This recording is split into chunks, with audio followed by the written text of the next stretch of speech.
Good morning, everyone. My name is Khalid Morales, and today I'm gonna discuss to you about reduce inequality, sustainable cities, and communities.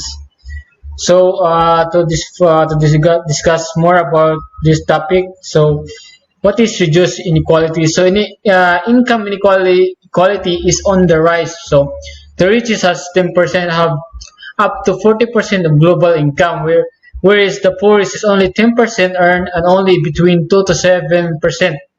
If we take into account population, growth inequality in developing countries, inequality has been increased by 11%. To sum up, the income inequality requires global solution. So this involves improving regulation and monitoring of financial markets and institutions, and encouraging developing assistance and foreign direct investments to regions where the need is greatest. So facilitating the rise, migration, and mobility of people is also key to bridging within divide. So, what is sustainable cities and communities? So, by improving cities, waste management, air inequality upon urban planning, and infrastructure to reduce their adverse environmental impact and improve their resilience and disaster. So, why is sustainable cities and communities important? The goal says cities should ensure access to safe and affordable housing, so public transportation and public greenhouse space. It states that cities should be resilient and natural disaster and protect those of vulnerable situations while also minimizing economic loss. So, how can you reduce inequality in your community? So increase economic inclusion and create decent work and higher incomes, enhance social services and ensure access to social protection, facilitate safe migration and mobility and tackle irregular migration, foster proper fiscal policies and develop fair and transparent tax systems. So how cities and communities be sustainable? So first, by promoting urban agriculture, which is what I talked about last time, and encouraging health diets, reducing and managing food waste, boosting green space and healthier environments, and improving lifestyles, reconnecting cities with surrounding rural areas. So how do we achieve and reduce inequality? So ensure equality opportunities and reduce inequalities of outcome, including by eliminating discriminatory laws, policies and practice, and promoting an appropriate legislation. Policies and action in this regard. So next is, why is it important and sustainable cities and communities? Instead of carbon emissions, many cities are also more vulnerable to climate change and natural disaster due to their high concentration of people and location. So building urban resilience is crucial to avoid human and social and economic loss. So what are the sustainable cities around the? These are the countries that are sustainable in their example of sustainable countries around the world. So these are Iceland, we have Canada, we have Finland, South Africa, California, Oregon, or in Portland. We have Germany and Sweden. So these are the countries have sustainable cities. They have more clear environment, high high payment, low in tax. The environment is good. There's no climate. The climate change there is less than what we have here in the Philippines. So and the salary also is good. So it's very sustainable cities. So what can we do globally as an individual? For example, me or our communities to be stable. So first, we have energy conservation, essential part of developing sustainable communities in conservations of energy source, the use of renewable clean energy. So it's very important to have a clean energy. We have uh, to reduce the climate change of the greenhouse gases, to prevent hot condition or hot uh, temperature. So it affects cities, not just cities, but us also that living on that certain country or city. So second is waste reduction. So it is very important to have waste reduction because it pollutes, it destroys the environment, it creates floods, and it causes like floods. For example, in cities, it increases the water level. A third is promotion of local food sources, where we're promoting farms, agriculture, and etc. So developing of public spaces, pollution control, like what I said in the first place, support for local businesses. It's very important to have support of local business. It creates jobs and it creates higher income. It creates opportunities not just in cities but also in barangays or in local areas. So energy efficient building. So it's very important to have these things so we can just have a blackout. So it affects the work, the business, and the economy also. So this is so. Thank you for listening. So this is what I can say about my topic. So thank you. So good day, sir. So my topic is all about responsible consumption and production, which is the Sustainable Development Goal 12. So good day, sir. What is this Sustainable Development Goal 12? So Sustainable Consumption and Production, known as SCP, is about doing more and better with less. It is also about decoupling economic growth from environmental degradation, increasing resource efficiency, and promoting sustainable lifestyle. So we are currently consuming more resources than ever, so exceeding the planet's capacity for generation. In the meantime, waste and pollution grows, and the gap between rich and poor is widening. So the health, education, equity, and empowerment are all adversely affected. So this sustainable consumption and production refers to the use of services and related products which respond to basic needs and bring a better quality of life while minimizing the use of natural resources. So natural resources and toxic materials, as well as the emissions of waste and pollutants over the life cycle of the service or product, so as not to jeopardize the needs of future generation. So, one of the 17 Sustainable Development Goals established by the United Nations in 2015, the official wording of SDG 12 is to ensure sustainable consumption and production patterns. So, the SDG 12 ensures sustainable consumption and production patterns.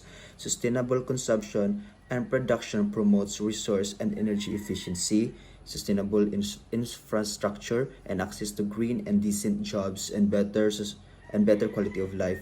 It is the heart of progress toward building a sustainable economy that works for both people and planet in the long term. So, this goal centers in the interconnectedness of the private and public sectors and encourages companies, especially large and transitional companies, to adopt sustainable practices and to integrate sustainability information into their reporting cycle. And the reporting to CDP can ensure alignment with SDG 12 and can help identify opportunities to build greater ambition toward its implementation. That's all, sir. Thank you. And today I am going to discuss the Sustainable Development Goal 14, which is life below water, or conserve and sustainable use the ocean, seas, and marine resources and sustainable development. When you say sustainable, it is requiring well-being, at least well-maintained for the future. So the ocean is cover more than 70% of a surface in our planet and play a key role in supporting the life on Earth. So they are most diverse and important to our ecosystem, contributing to the global and regional elemental cycling change is arguably present to a greatest threat to the ocean health. It is making our ocean hotter, promoting acidification, and making it harder to breathe, and by reducing dissolved oxygen level.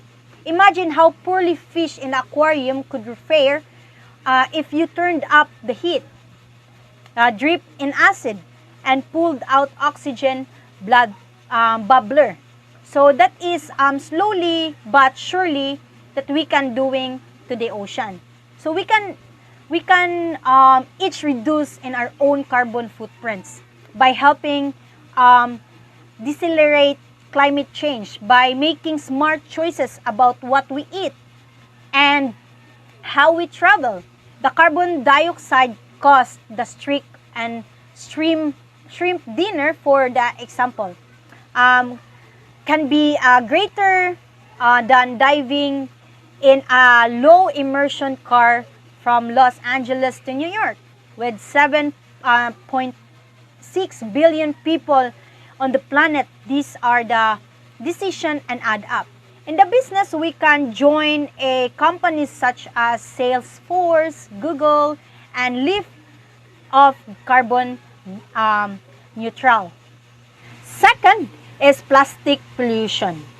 So more than 5 trillion pieces of plastic pollution are floated in the ocean, and the Great Pacific Garbage Pot is growing.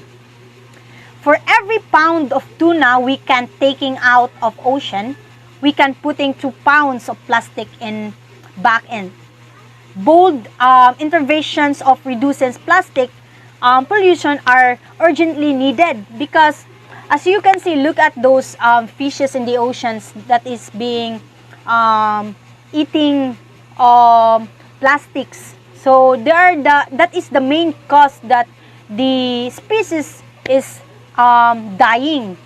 As you can see in the picture, look at that. It is also an animal, but not in the ocean, but it's part of our ecosystem. So they are very affected to that plastic pollutions that human caused. So we can all help by reducing single use of plastic and straw, cutlery, and food containers. These are lives that second, but then spend centuries circulating in the ocean, causing significant damage. Individual action should be back in international leadership. The G7 is considering a plastic charter that we can game charger in contributing the flood of plastic and pollution in turning to the ocean. So that is the main also cause why the species in the ocean is being affected due to the plastic pollution that human caused. So we human must be responsible in throwing our garbages so that we can affect or we can sustain the marine resources. Third would be sustainable seafood. Almost third of the global fish stock are overfished. Fish that were being extremely abundant, such as bluefin tuna, are becoming increasingly enraged. Illegal, unreported, and unrelated fishing can be cause a global economy up to 23 billion annually.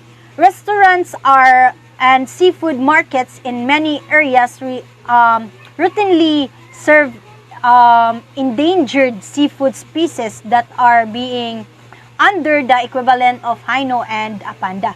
Those fishermen should be responsible enough in getting natural resources from the ocean, and we should not be include the endangered species, because they are dangerous. So there are less population anymore, so they must produce. So we should not take that that thing. So new app including Seafood Watch can help to steer clear and to endangered species. So there are apps that is being used by catching fishes and being monitored if it is species or it is a dangerous species or not. To select a sustainable and healthy seafood choice instead. So certainly seafood sectors can be also sustain serious human rights abuses such as child labor and slavery. Some of app can be helped to avoid this humanitarian pitfall. We should be more responsible on getting what we want in the ocean because we might know that we are catching that certain fish which is being endangered. So it is illegal. It is very illegal and it is affecting the ecosystem if we can lose those dangerous species. And the last one would be marine protected areas. We all know that the parks are promoted are areas of land that help wildlife such as bears, deer, and elephant stripe. And some of the true underwater protected areas in condition of a preserving charismatic and ecological importance of marine wildlife. So including the sharks, dolphins, and the corals are protected in the areas of ocean. Can act like a saving account to the fisheries. Fish inside such area grows largest and generate more offspring. This spill beyond the boundaries or the protected area are harvested by the fisheries as it returns to invest in the park. Where are behind of curve and getting protected areas in the ocean today, there are 2% of global ocean are included strongly protected marine parks. So aside from the land, help wildlife such as bears, deer, and elephant stripe. And some of the true underwater protected areas in condition of a preserving charismatic and ecological importance of marine wildlife. So including the sharks, dolphins, and the corals are protected in the areas of ocean. Can act like a saving account to the fisheries. Fish inside such area grows largest and generate more offspring. This spill beyond the boundaries or the protected area are harvested by the fisheries as it returns to invest in the park. Where are behind of curve and getting protected areas in the ocean today, there are 2% of global ocean are included strongly protected marine parks. So aside from the land, the ocean also has a park. So those are the park that is being they grow they protect the corals.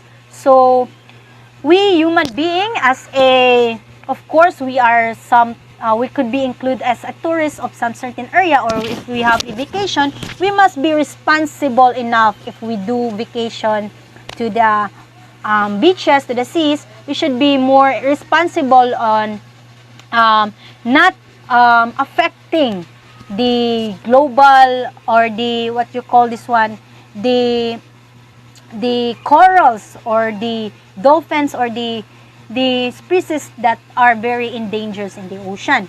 We should be more responsible of throwing our garbage. It is just a simple way of helping and protect the marine areas.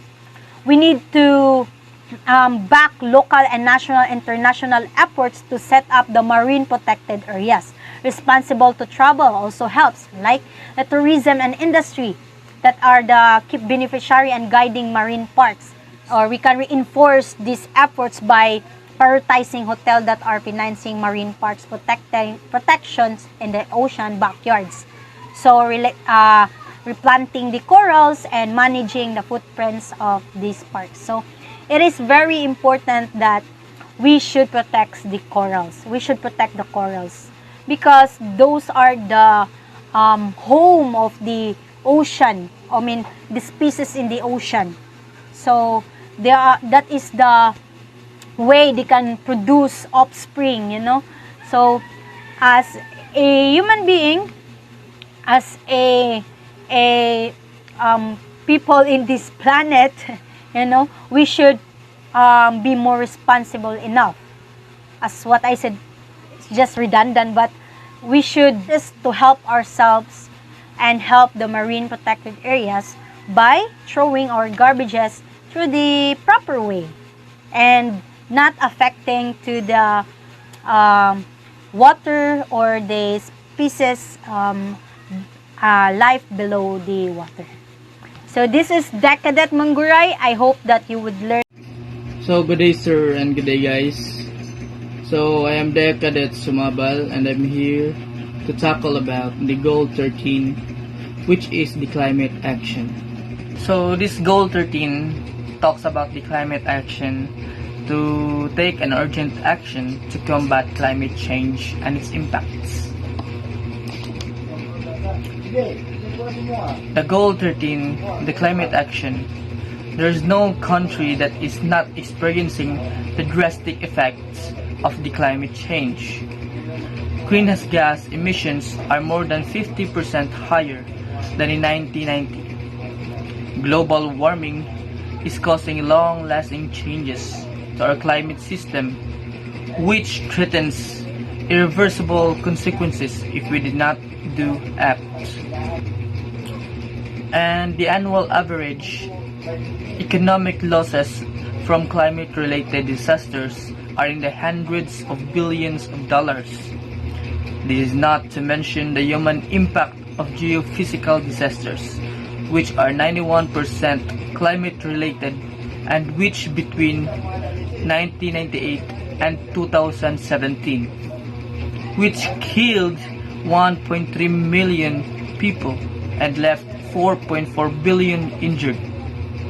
The goal aims to mobilize a $100 billion annually by 2020 to address the needs of developing countries to both adapt to climate change and invest in low-carbon development.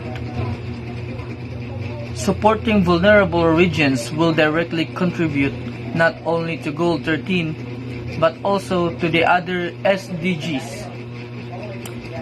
These actions must also go hand in hand with efforts to integrate disaster risk measures, sustainable natural resources management, and human security into national development strategies. It is still possible with strong political will, increased investment, and using existing technology to limit the increase of global mean temperature to 2 degrees Celsius above pre-industrial levels, aiming at 1.5 degrees Celsius. But this requires urgent and ambitious collective actions. So climate change is a real and undeniable threat to our entire civilization.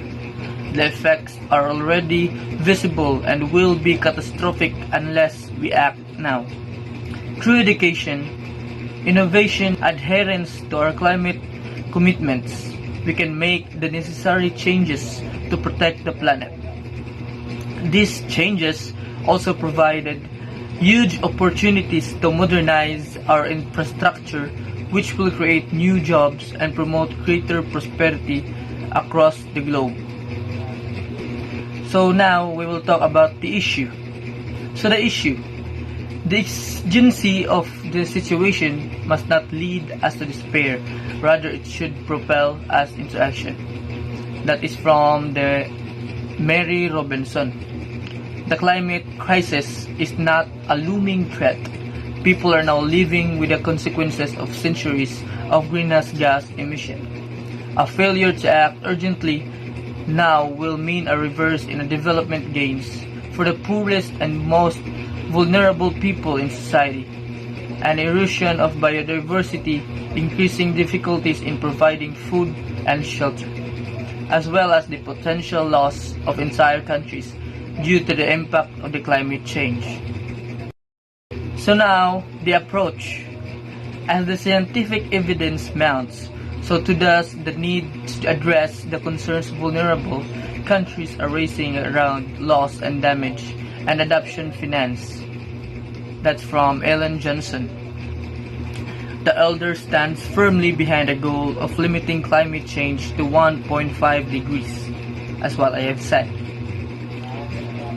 A just approach to tackling climate change means not only that the vulnerable are unable to articulate fully efforts to address the climate crisis, but that richer countries help poorer countries to adapt to the impacts of the climate change, contributing more towards developing low-carbon solutions and providing funding and access to this technology. Our call for urgent climate action. This is a crucial moment for all of the humanity. The elders call for climate justice and urgent action on the climate crisis. They ask for leaders to do all they can to keep a path to 1.5 degrees alive. And that's all about the goal number 13, which is the climate action.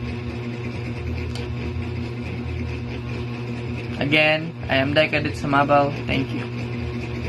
Sir, I am Cadet Miko Rosaroso, and I am here to discuss the subtopic, which is the goal 15, which is the life of land.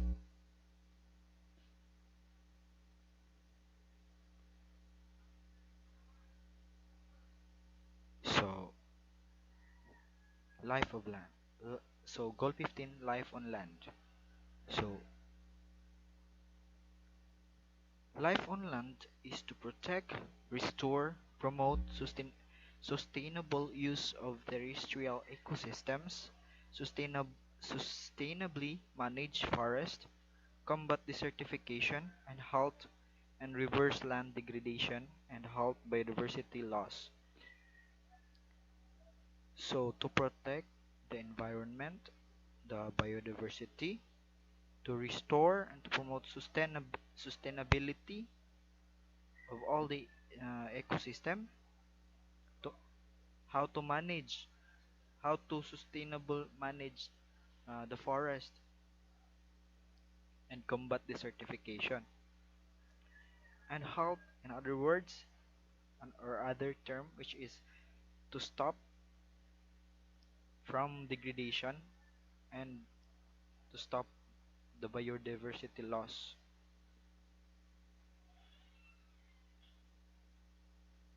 So the goal 15, which is the life on land, have 12 targets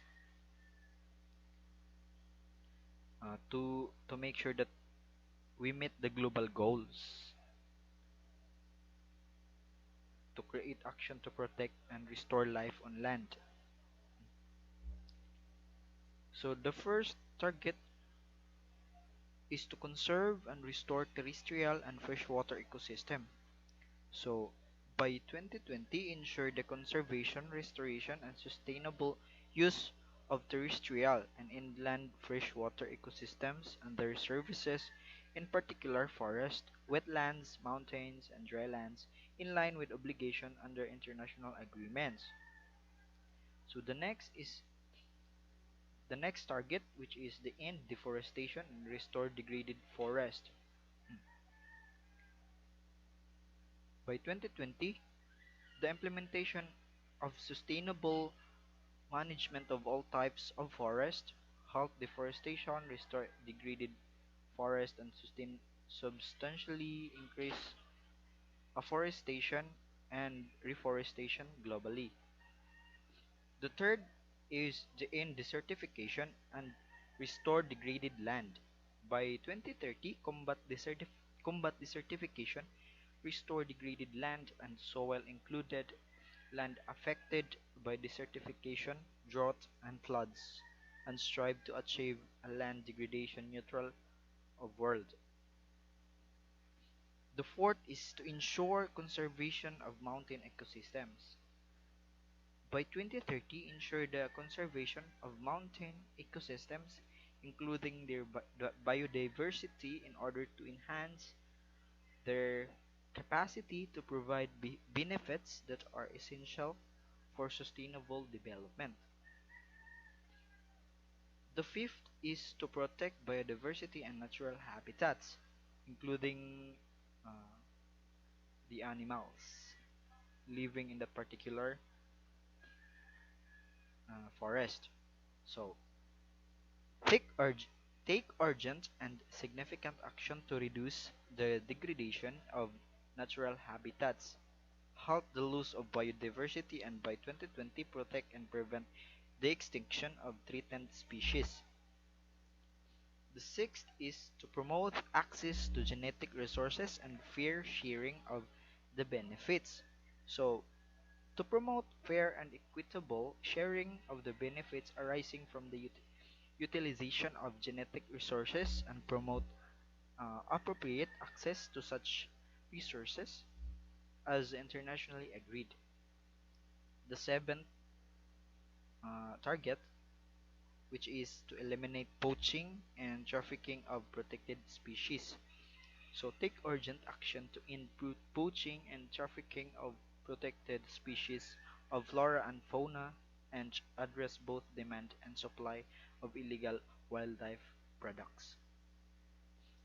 And the eighth is to prevent invasive alien species in land and water ecosystems.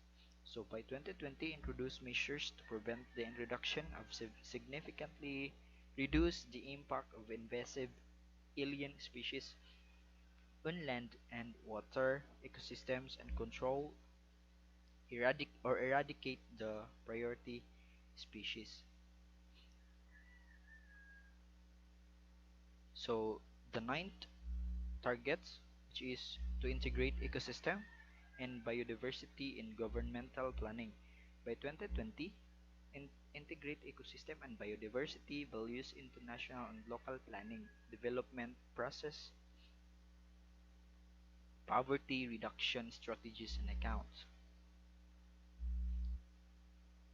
Target 15.A, which is increase financial resources to conserve and sustainably use ecosystem and biodiversity, which is to mobilize and significantly increase financial resources from all sources to conserve and sustainably use biodiversity and ecosystems. The target 15.B, which is to finance and incentivize sustainable forest management. So, mobilize significant resources from all sources and at all levels of finance sustainable forest management and provide adequate incentives to developing countries to advance such management, including for conservation and reforestation. The last, which is the combat global poaching and trafficking. So, enhance global support for efforts to combat poaching and trafficking of protected species, including the increasing of capacity of local communities to pursue sustainable livelihood opportunities. And that's all. And So, good day, sir. I'm Cadet Efren D. Abilong Jr. My topic is all about peace and justice, strong institutions. So, why is peace, justice, and strong institution important? So, significantly reduce all forms of violence and related deaths, rates everywhere, and abuse, exploitation, trafficking, and all forms of violence against and torture for children. Promote the law of the national and international levels and ensure equal access to justice for all.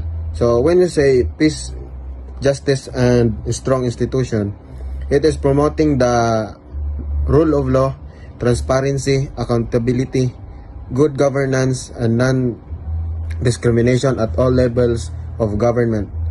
To ensure equal access to justice for all and protecting everyone's fundamental freedoms, and significantly reducing violent deaths, torture, abuse, exploitation, discrimination, human trafficking, corruption, and organized crime, So significantly reducing all forms of violence and promoting peace. That's all, sir. Thank you. Day. My name is Cadet Termark Joseph. The assigned topic that I will going to report is Rule 17. And Rule 17 is all about partnership for the goals. The global goals can only be met if we work together. International investment and support is needed to ensure innovative technological development, fair trade and market access, especially for developing countries. To build a better world, we need to be supportive, empathetic, inventive, passionate, and above all, cooperative.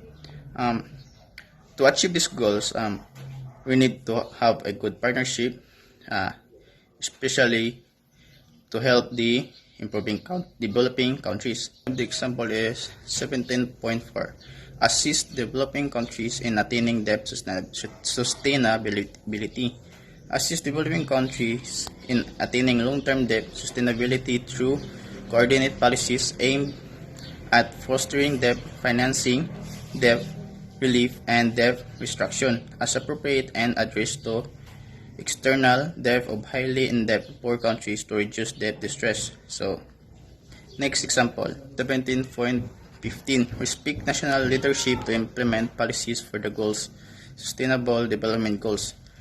Respect each country's policies, space, and leadership to establish and implement policies for poverty, eradicating, and sustainable development. 7.4. Assist developing countries. Some countries that is rich, they will help the poor countries to assist the debt and to help the poor countries. And then in 17.15, respect national leadership to implement policies. We should respect each leader so that can have a good relationship with the other countries and to have a good partnership. So that's all. Thank you for listening.